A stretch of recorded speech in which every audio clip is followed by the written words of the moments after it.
I'm going to preface all of this with the general trends for 2023, and then I'll kind of relate to what happened in 2022, and we can talk about that before we get into it. I know I deep dove it on the previous episode, but just want to get that out before we talk about the public betting numbers for week 9.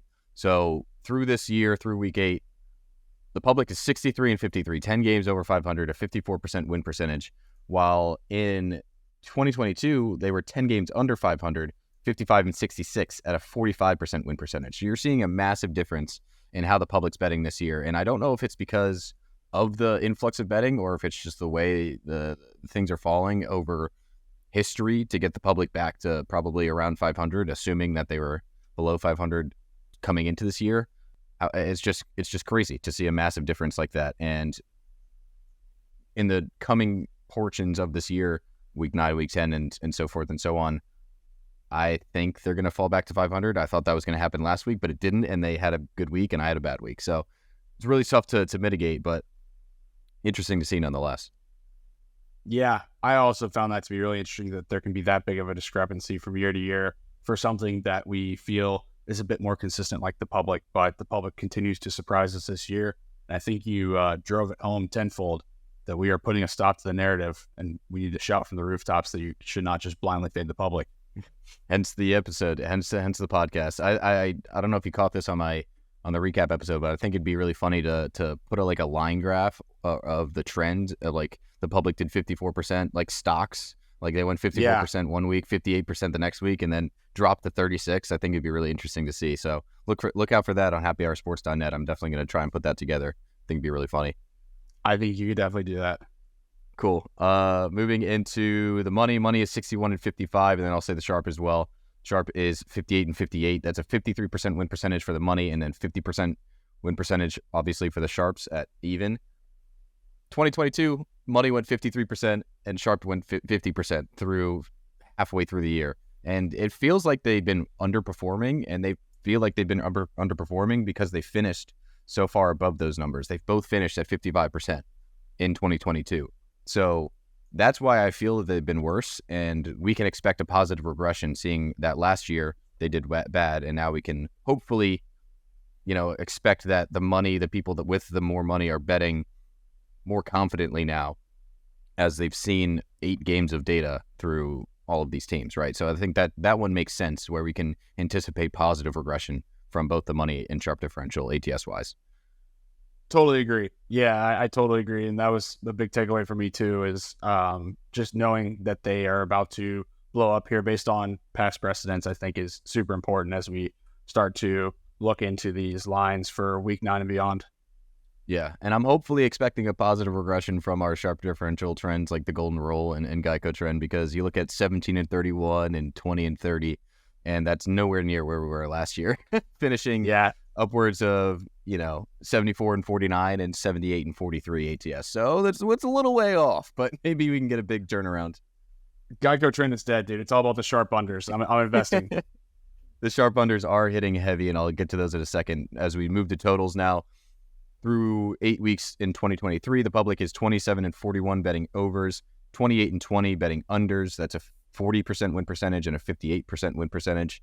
Looking into 2022, we saw the public on overs hit at 38%, so right around 40, and then the 52% on unders. So they're overperforming on unders, a little underperforming on unders, but nothing, or overs, and nothing to be had there. The big takeaway, I think, from that, and I talked about this last episode, is through this point in the season, we saw massive differences between the amount of public successes on the overs and public successes on the unders, and then the rest of the season, it kind of tailored off. When we see the public on the over, we can't always say, hey, this is going to go under now. I think Vegas has responded with such low totals now, and you're going to see a lot more overs for the rest of the year. And just to past precedent, we saw that. I think it was like 20 games over 500 for the public, or 20 games under 500 for the public betting on the overs last season through 8 weeks, and then it only finished like 27 games under 500. So 20 games in the first half of the season versus 7, massive difference there. So just keep that in mind as we talk about all this data coming in the next couple of weeks. Yep, I'm with you. Perfect. And then I don't think I need to talk about this through the rest of the season, or from last season, but money percentage on the under 41 and 31, sharp differential on the under 56 and 36, money percentage on the over 18 and 28, and sharp differential on the over 12 and 13 through this part in the year. The only one that really stands out, and I'll let Andy react to this, is the sharp differential on the under is 56 and 36 through this point in the season. It was basically that exact same number through that part in the season last year too. It was 50 and 29, 21 games above 500, and 20 games above 500. So it's just insane how well that hits. And it finished at 107.77 last year. So something that you can still expect to be positive by the end of the year. Yes, absolutely. That's one that I am looking for and enjoy, as well as that special range you were talking about, the sharp differential from 5% to 20% on the under. I think is even more unique with bets. A bit tighter of a window that you have to hit there, but we found last year, once you can find those unique windows, that's why we track them. It's extremely profitable. What was the record on that 5% to 20% sharp on the under again? That's a very good point. It's 33 and 13 between that range, and then across other ranges, you see 21 and 21 above 20% sharp differential, and then 2 and 2 below 5%. So like, it's weird that it happens this way, but that's why we thought it was interesting to start tracking numbers like this, because you see those numbers online and you're like, what does this mean? Like, there's no context behind it. Now you can say, whether you believe it or not, that when it falls into this 5 to 19% sharp differential range, and again, sharp differential is the difference between the money on a bet and the public tickets on a bet, right? So the money's 85, the tickets are 63. Take 85 minus 63, it's 22% sharp differential towards whatever bet. And there's the context. It's 33 and 13 when it falls into that range. And we're working on ways to incorporate the number of bets into games and specific teams. And there's so many ways we can look at this data, but this is just the raw information that we talk about before we get into the games. You can check out happyhoursports.net for all the fun little tidbits as well. But that's it. That's all of the information that we have before we get into these games.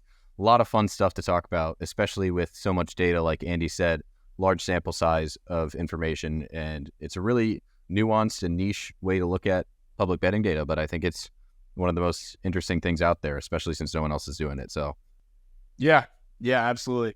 I think that I just am fired up that we're now at the point where we can start to draw takeaways. It's tough to do that at the beginning of the season. It's very easy to overreact, and I feel like we did a good job of not overreacting, not naming really any trends, but I think we got to start looking at naming some of these, because the names we gave last year are having a really, really bad 2023, similar to how bad my last 2 weeks have been. Well, we'll look to turn that around. Hopefully we can look to turn the name ones around, and maybe at some point we can have people tweet us and give us some cool names, because that's always a fun part. And definitely we love to engage with the community. So whether you're listening on YouTube or Spotify, check us out on Twitter or our website. We've got plenty of content and love to talk to you guys. That's awesome. Thank you guys for listening. This is our breakdown of week 9 in the NFL. It's been fun. Andy and I have been on the opposite side of a lot of these games, but as always, you can check out our articles as always on happyhoursports.net for NFL. NBA is ramping up. We've got NHL ramping up as well. College football as always. And then of course the Prelim and Pilsners podcast, or is it Pilsners and Prelims? Pilsners and Prelims podcast. I know. Again, I made the name and I still forget it, but that's how catchy it is. That's how you know it's good. Yeah, we just got done recording for UFC Sao Paulo last night. You will see that. Well, that'll be out by the time this podcast comes out. So definitely go check us out. We previewed every single fight on that card, besides the one that got nixed with Elvis Brenner, where he got a different opponent.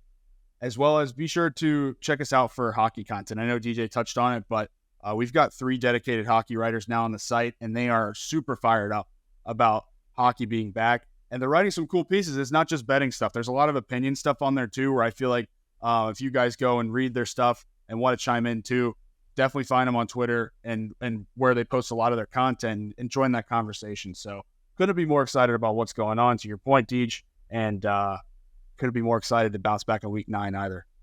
Yeah, it's going to be a good one. I'm excited to get into it. So thank you guys for listening. As always, we are here on Sharpen the Public every Tuesday and Friday, recapping and previewing NFL weeks. Thank you for listening. We will catch you next time. And thank you for checking us out on YouTube. Keep getting us some support. We're getting a few subscribers here and there. So thank you to everyone on YouTube. We appreciate you.